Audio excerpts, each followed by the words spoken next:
What's up? Welcome to another edition of the Nerd Enthusiast Poker Podcast with Anthony Itahogi and Brian, not the man, Keen. We are hanging out, but make sure that you check out our sponsor, theslotsquad.com. Go there for all the exclusive signups. They're the number one legal stream team in the United States with all the legal sign-up bonuses, match bonuses, free money for all the sites. A new one's got just added now for New Jersey, Pennsylvania, and Michigan called Twin Spires. That's brand new, so go over there, check it out, theslotsquad.com. You can sign up for all those sites, including the new one, Twin Spires, and some of the new sports books as well are up there as well. So go there, get in there, get your free money, take advantage of it, and it also supports us as well, so we thank you. So theslotsquad.com, go check them out. All right, so now moving on to some unfortunate news, and we're going to be cheesy and pull out our jackets here. Yeah. Why? In memoriam. Yeah, so why? Oh, hold on. Why are we pulling out black jackets? Or that one's gray, I think. I don't even know if it's going to fit you, dude. It might not. I might bust through this It's thing. all right. That's an old jacket I had. My swole back. So, I can't even get it this one. There we go. Okay. And I got, wait, hold on. I got my poker tie. It's not tied, though. But got my official poker tie here.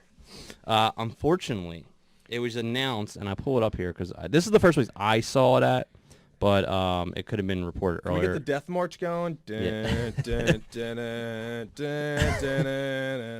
Dude, when I read this, I was actually pretty sad. I honestly was like, are you kidding me? The Flamingo Pokeroom has announced that they are going to close.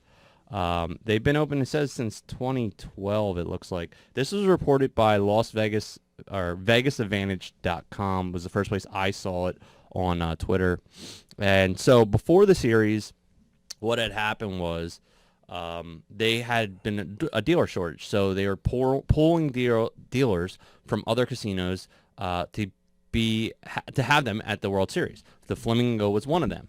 Well, it was announced that they were not reopening when the series was over, which is kind of a dick-ass move because there was a bunch of dealers that probably went over there just thinking like, okay, after the series is over, We'll go back. I'll go back to work.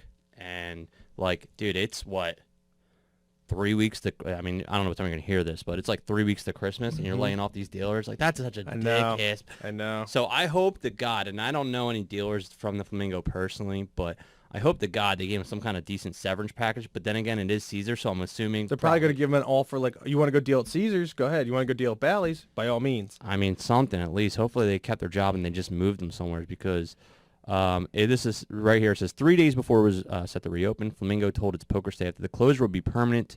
The Bravo app was updated to reflect this. So this is official news.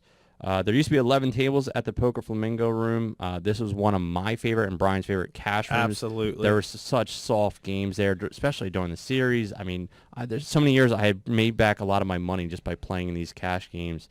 39 Las Vegas poker rooms have closed since 2012. Like, that just tells you, like, the boom is just... I know. That's crazy, though. So at one point, there was 39 extra rooms, and, like, they're all closed. I mean, a lot of them were, like, little crappy ones that had, like, 2 or 3 tables. But there was a couple decent-sized ones, like, including, like, Harrah's, the Mirage. Planet Hollywood was on there.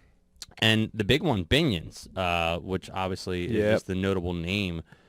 All these poker rooms have closed, and unfortunately, we got to go to the funeral of the Flamingo. Yep. Because, I have some video and pictures I'll try to put up during this segment here, but it sucks because it was one of my favorite rooms.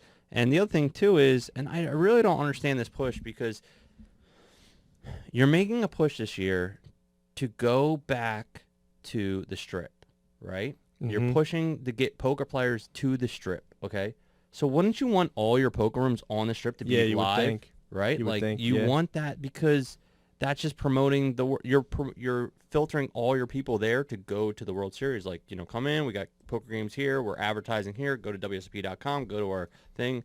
I don't know, man. I don't understand WSP marketing. I'm always a huge hater on them because it just drives me nuts the way they handle things. And it's like your biggest asset that makes money for you is the brand, the WSP brand, and it's like they just like treat it like complete crap, man. So this is what I don't understand, and maybe it was in response to COVID, and it's just something that we like didn't get to see because we weren't out there last year in 2020.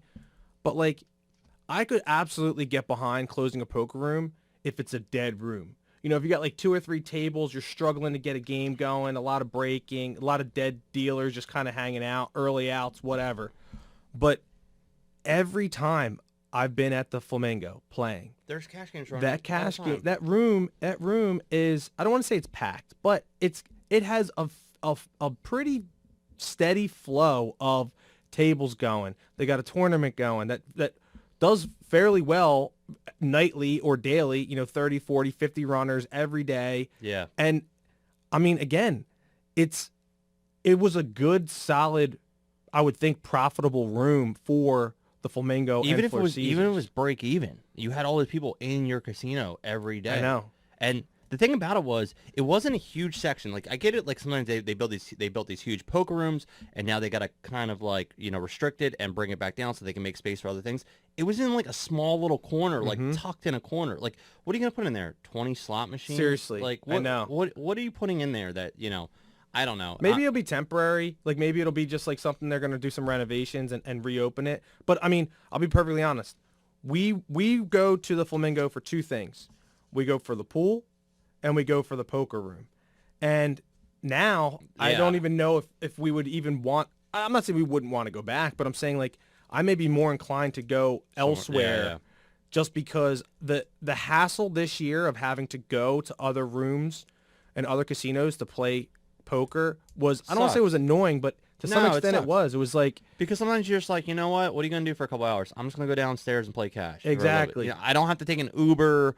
I got to spend 40 extra bucks to get here to go there. Where are you at? You're over here. I don't know. Like, it's like, yo, where you at? I'm downstairs. Okay. And we would all meet up and like play a little bit, and then we go to dinner. Like, it was just very convenient to just have that. And then, you know, this past year, even at the Rio, you had some of the main cash games going on, but it's still not the same, like, personal feeling. Like, you're warehousing the cash games, and it's like, I don't know. I don't like it at all. So that was the good thing with it too. Like, we have been staying there for several years. Like, we would come back every summer and we would see the same dealers, and it was like, what was so crazy is, like, they would recognize us and be like, yo, you're from Jersey, right? Philly? And like, they would remember you. And I don't want to say like that's like, you know, whatever, the customer service end of things, but it kind of felt like your poker room home, away from home. Because we were there so much, like, you know, they recognized you and went through it. Yeah. But rest in peace, Flamingo Poker Room. R.I.P. We hope to see you another day soon.